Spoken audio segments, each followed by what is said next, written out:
অনলাইনে তো মেলা কিছু দেখি, ভিডিওতে বলে এক আর হাতে পাইলে দেখি আর এক।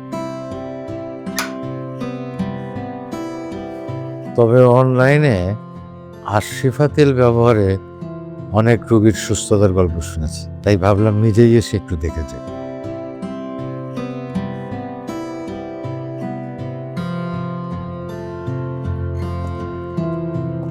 আসসালামু আলাইকুম। ওয়ালাইকুম আসসালাম। বসেন স্যার। জি কি অবস্থা, কেমন আছে?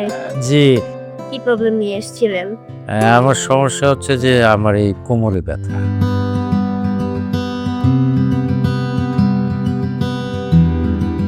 স্যার, আমাদের এই আশিকা পেইন রিলিফ অয়েলটা মাসাজ করবেন। প্রতিদিন 2 বার করে একটু কুসুম গরম করে মাসাজ করবেন। আচ্ছা, পরিবেশ তো ভালোই মনে হচ্ছে। ডাক্তাররা বেশ সময় নিয়ে রোগীদের সাথে কথা বলে। ভুয়া কোম্পানি হলে তো এত আয়োজন থাকতো না। না, এরা বেশ অর্গানাইজড। যেহেতু নিজের চোখে দেখলাম, তাই এক ফাইল নিয়ে নিলাম। আপনারাও নিশ্চিন্তে আসতে পারেন অথবা অনলাইনে অর্ডার করতে পারেন। ঠকবেন না আশা করি।